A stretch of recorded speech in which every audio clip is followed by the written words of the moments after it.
అందరికీ జేబీఎం. నేను Rajesh Mahasen. Welcome to Mahasen media. మా కోడిగుడ్డు మంత్రి గారు ఈయన మర్చిపోలేదు కదా మీరు. ఈయన వీడియో పెట్టింది చాలా అభ్యంతరకరంగా. ఇప్పుడు విమర్శలు చేయొచ్చు. వైసీపీలో నేను చెప్పేది ఏంటంటే, గతంలో మీరు అధికారంలో ఉన్నప్పుడు మేము కూడా మిమ్మల్ని విమర్శించాం, ఆధారాలు చూపించాం. ఏ మంత్రి తప్పు చేస్తున్నాడు, ఏ ఎమ్మెల్యే తప్పు చేస్తున్నాడు, జగన్మోహన్ రెడ్డి గారి నిర్ణయాలు ఎలా తప్పుడుగా వెళ్తున్నాయి, వీళ్ళ నేరాలు చేస్తుంటే, దళితుల మీద దాడులు చేస్తుంటే, బీసీల మీద దాడులు జరుగుతుంటే, బీసీ కార్పొరేషన్ నాశనం అవుతుంటే వీళ్ళు ఎలా ఇచ్చేయట్లేదు, ఈ ప్రభుత్వాన్ని ఎందుకు దించాలి, అది ప్రాపర్గా జనానికి కమ్యూనికేట్ చేసాం. 151లో ఉన్న వాళ్ళు 11కి దింపాం. మీరు ఏం చేయాలి, ప్రభుత్వాన్ని టార్గెట్ చేయాలంటే ప్రభుత్వం ఎక్కడైనా వైఫల్యాలు ఉంటే చెప్పాలి. ఏ మంత్రి అయినా ఏ ఎమ్మెల్యే అయినా తప్పులు చేస్తూ ఉంటే చెప్పాలి. అంతేగాని పర్సనల్గా ట్రోల్ చేయటువంటి ట్రోల్. మీరేమన్నా ట్రోలర్సా? మీరు మాజీ ఎమ్మెల్యేలు, మాజీ మంత్రులు, రాజకీయ నాయకులు, మీరేదో ట్రోలర్స్ లాగా మహిళల్ని ట్రోల్ చేయటం, పిల్లల్ని ట్రోల్ చేయటం, లేకపోతే మహిళల ఆ మేకప్ల మీద మాట్లాడటం. ఏంటే మీరు ఎలా తయారయ్యారు? మీరు ఇలా తయారవటం వల్లే కదా గతంలో కూడా మహిళల పట్ల మీరు ఇలా బిహేవ్ చేయటం వల్లే కదా 151 నుంచి 11కి వచ్చి కూర్చున్నారు. చాలామంది మంత్రులు కూడా ఇవాళ ఖాళీగా రోడ్ల మీద తిరుగుతున్నారు, అసెంబ్లీకి కూడా వెళ్ళకుండా, ఎమ్మెల్యేలు కూడా అవ్వకుండా. ఇంకా బుద్ధి రాదా మీకు? మనకు ఒక మేకప్ మంత్రి ఉంది. మీ అందరు ఎవరికి చెప్పాల్సి లేదు. సరిగ్గా ఇటువంటి ఎండలో తీసుకెళ్తే కేజీ బయటపడుతుంది. కేజీ పుట్టి వీడియో ఏమి ఎంత చీప్గా ఉన్నారు.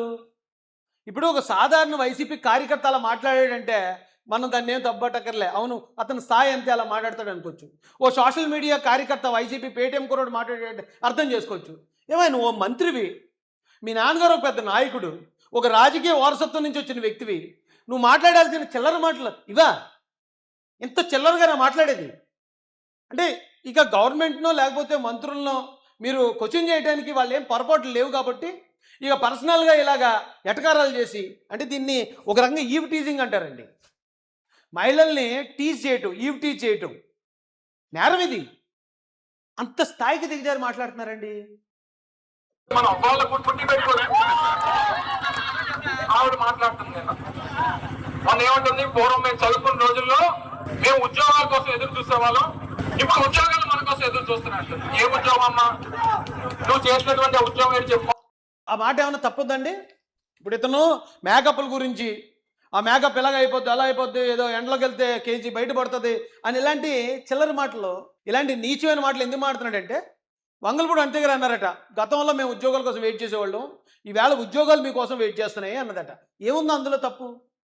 ఒకవేళ అది తప్పు, అది పొరపాటు అనుకో, ఏమా మీరు ఉద్యోగాలు ఇస్తానన్నారు కదా, ఏ ఉద్యోగాలు లేవు కదా, పలానా ఉద్యోగాలు తీస్తానన్నారు, డిఎస్సి తీస్తానన్నారు, తీయలేదని చెప్పగలవా?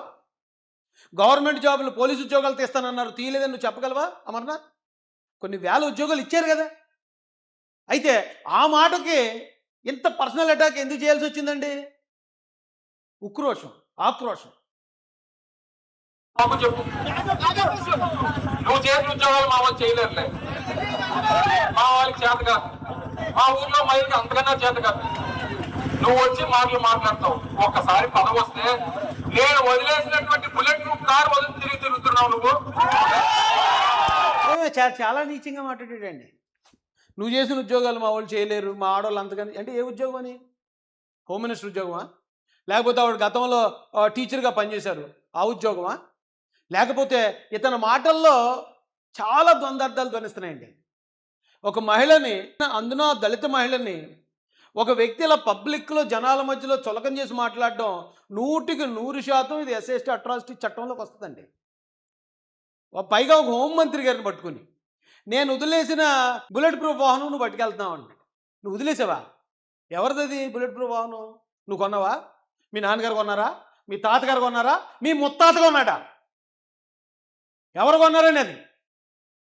అంటే ఇప్పుడు జగన్మోహన్ రెడ్డి గారు బుల్లెట్ ప్రూఫ్ వాహనంలో తిరుగుతున్నారు, చంద్రబాబు నాయుడు గారు వదిలేసింది అంటారు. అంటే చంద్రబాబు నాయుడు గారు వదిలేసిన బుల్లెట్ ప్రూఫ్ వాహనంలో మాజీ మంత్రి జగన్మోహన్ రెడ్డి గారు తిరుగుతున్నారని అంటే అది కరెక్టా? ఏమో ఎంత నీచంగా ఉన్నారు. రాజకీయం తెలీదు, ఎలా మాట్లాడాలో తెలీదు, ప్రతిపక్షాన్ని లేకపోతే అధికార పక్షాన్ని ఎలా కౌంటర్ చేయాలో తెలీదు. ఇలా చులకల మాటలు, చిల్లర మాటలు మాట్లాడితే ఎవరు పరుగు పోతుంది? అంటే ఇప్పుడున్న ఈ ట్రెండ్లో మహిళ, నేను 2 ఆడపిల్లలకి తండ్రిని, ఈ ట్రెండ్లో మేకప్ అనేది సర్వసాధారణం. ప్రతి ఒక్కరికి అదొక సరదా మన ఆడపిల్లలకి. ఇప్పుడు మేకప్ అంటున్నారు. గతంలో కూడా ముస్తాబ్ అవటం అనేవారు. ఎక్కడికైనా పెళ్ళికి వెళ్ళాలన్నా లేకపోతే ఏదైనా కార్యక్రమానికి వెళ్ళాలన్నా గంటల గంటల ముస్తాబ్ అయ్యేవారు.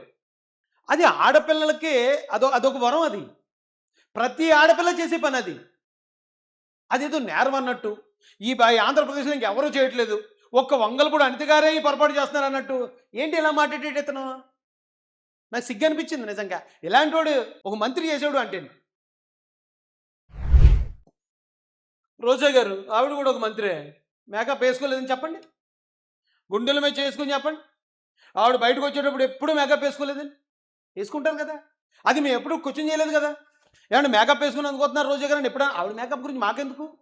ఆవిడ ఎప్పుడైనా తప్పుగా మాట్లాడితే, బూతులు మాట్లాడితే, ఆవిడ దారుణంగా మాట్లాడితే మేము తిరిగి మాట్లాడడం తప్ప, ఆవిడ మేకప్ ఏం వేసుకుంది, ఆవిడ చీర ఏం కట్టుకుంది, లేకపోతే ఆవిడ మ్యాచింగ్ ఏం వేసుకుంది, ఎందుకది మాకు?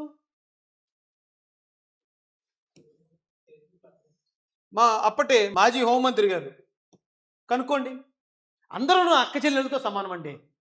ఇప్పుడు నా ఇంట్లో వాళ్ళు కూడా ఒకవేళ నా వైఫ్ వేసుకోపోవచ్చేమో కానీ నా పిల్లలు కూడా ఎప్పుడన్నా సరదాగా వెళ్ళినప్పుడు అది ముస్తాబు అవుతారండి ఆడపిల్లలు. వీళ్ళందరూ నా అక్క చెల్లెలాగే చెప్తున్నాను నేను. అంటే వీళ్ళందరినీ కూడా అవమానించినట్టే కదా. గుడివాడ అమర్నాథ్ ఆంధ్రప్రదేశ్లో ఉన్న ప్రతి ఒక్క మహిళని, ప్రతి ఒక్క అమ్మాయిని కూడా అతను అవమానించాడు. ఏమండి ఇంకో మంత్రి గారు మేకప్ వేసుకోలేదండి, విడుదల రజనీ గారు మేకప్ వేసుకుంటే అది నేరం అండి? పుష్ప శ్రీవాణి గారు ఈవిడి డిప్యూటీ సీఎం కూడా చేశారు, ఉప ముఖ్యమంత్రి కూడా చేశారు. ఆవిడ మేకప్ వేసుకున్నారా లేదా చూడండి, కనుక్కోండి ఒకసారి. మీకు ఫోటోలు చూస్తేనే అర్థమవుతుంది కదా. వీళ్ళందరినీ నేను విమర్శించడానికి అంటలే, వీళ్ళందరూ నా అక్క చెల్లెళ్ళు అనుకునే చూపించాను. అవన్నీ కూడా పబ్లిక్ డొమైన్లో వాళ్ళు పెట్టుకున్న ఫోటోలే, నేనేమి పర్సనల్ ఫోటోలు కూడా చూపించట్లే. ఏం తప్పు ఉందని మాట్లాడాడు గుడివాడ అమర్నాథ్ అలాగా? ఏమండి ఇంకొక ఫోటో చూపిస్తానండి, వీళ్ళ ఫ్యామిలీ ఫోటో. ఆ అమ్మాయి కూడా నా సొంత చెల్లితో సమానం, అది కూడా పబ్లిక్లో ఉన్న ఫోటోయే. ఒకసారి మాట్లాడండి చూసి. మేకప్ వేసుకుని ఉంటారా, వేసుకులేరా? ఎందుకు గుడివాడ అమర్నాథ్ ఇంత నీచంగా ఎందుకు మాట్లాడాడు నాకు అర్థం కాలేదండి. ఒక మహిళా మంత్రి, పైగా ఒక దళిత సామాజిక వర్గం నుంచి ఎదిగి అక్కడ వరకు వెళ్ళి మంత్రి అయింది. గుడివాడ అమర్నాథ్ నీకు మినిస్టర్ ఎందుకు ఇచ్చారు జగన్ గారు? నువ్వేం పొడిచావయ్యా? నీకు మినిస్టర్ అవడానికి నీకున్న అర్హత ఏంటి? కేవలం మీ తండ్రి లేకపోతే మీ తాతగారి వంశపారంపర్యంగా వచ్చింది మాత్రమే. అంటే వంశపారంపర్యంగా వచ్చిన లీడర్లందరినీ నేను తప్పట్టట్లేదు, మళ్ళీ ఇక్కడ పాయింట్ నోట్ చేయండి. జగన్మోహన్ రెడ్డి గారు వంశపారంపర్యంగానే వచ్చారు, కానీ ఆయన పాదయాత్ర చేసి ఆయన ఒక లీడర్గా ప్రూవ్ చేసుకున్నాడు. అలాగే నారా లోకేష్ గారు కూడా వంశపారంపర్యంగానే వచ్చారు, కానీ యువగళం పేరుతో ఆయన కూడా ప్రూవ్ చేసుకుని ఆయన లీడర్షిప్ని, ఎలా ఉండే వ్యక్తి ఏదో గతంలో ఇనుములాగా ఉండేవాడు ఇప్పుడు కత్తిలాగా అయిపోయాడు. వారసత్వ నాయకులే, వారసత్వం వచ్చిన వాళ్ళే, కానీ వాళ్ళని వాళ్ళు ప్రూవ్ చేసుకున్నారు.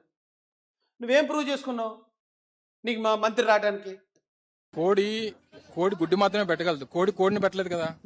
సో కోడి గుడ్డు పెట్టాలి, దాన్ని హ్యాచ్ చేయాలి, మళ్ళీ దాన్ని తీసుకొని వచ్చి కోడికి తయారు చేయాలి.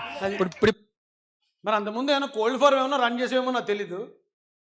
ఇది నీ అర్హత నువ్వు మంత్రి అవడానికి. కానీ ఇదే పాయింట్లో వంగలపూడి అనిత గారు మంత్రి అవడానికి ఆవిడ అర్హతలు ఏంటి తెలుసా? ఆవిడ మేకప్ వేసుకున్నది కాబట్టి ఆవిడికి మంత్రి అవ్వలేదు. ఆవిడ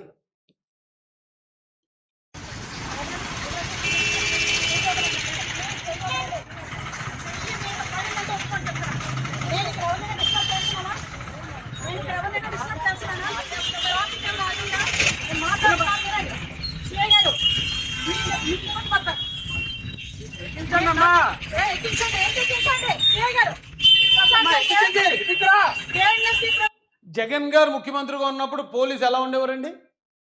పోలీసులకి, వైసీపీ కార్యకర్తలకి, పోలీసులకి ఇంకంతకన్నా పెద్ద పెద్ద మాటలే వాడాలి, ఏం తేడా లేదు. అలాంటి సమయంలో నడి రోడ్డు మీద ఒక మహిళ అయి ఉండి ఒక సిఐ గారి మీద అప్పుడు జరిగిన అన్యాయం మీద శివంగిలా గర్జిస్తుంది. ఆవిడ అర్హత మేకప్ కాదు. గుడివాడ అమర్నాథ్, నీ అర్హత వంశపారంపర్యం అయి ఉండొచ్చు, కానీ ఆవిడ అర్హత ఆవిడ కష్టం, ఆవిడ పోరాటం, ఆవిడ ధైర్య సాహసాలు. అలాంటి మహిళను పట్టుకుని నువ్వు నోటుకు వచ్చినట్టు ఎలా పడితే అలా వాగుతావా? దానివల్ల ఆవిడకేమీ నష్టం లేదు, నీకు, నీ కుటుంబానికి, నీ తల్లిదండ్రులకి, లేకపోతే నీ పూర్వీకులకి ఇది అవమానమయ్యా. ఏం చెప్పి పెంచారు?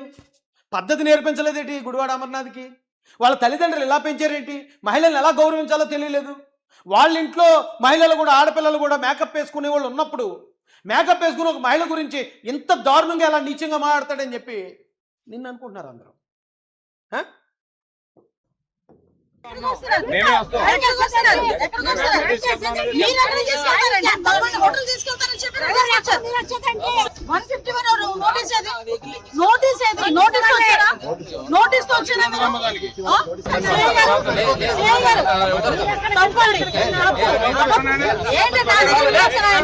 చూసావా ఆవిడ ఫైట్? ఏ రోజన్నా నువ్వు ఇలా చేసావా?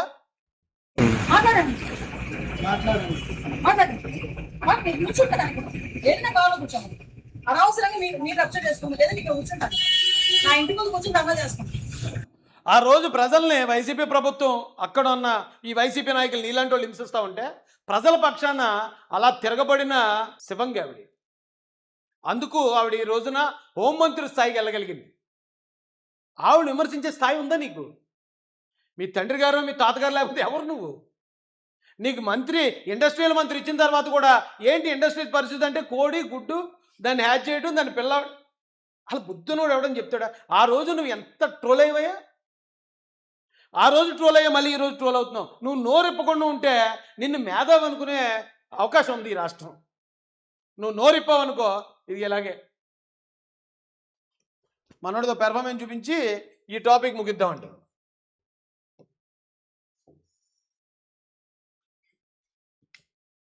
ఇంపార్టెంట్ ఇది నా సామియా.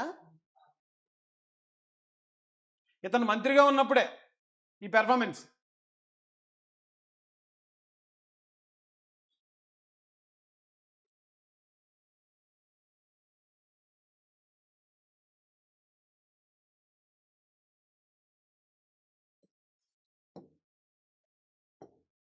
అమర్నాథ్, ఇది నీ బతుకు.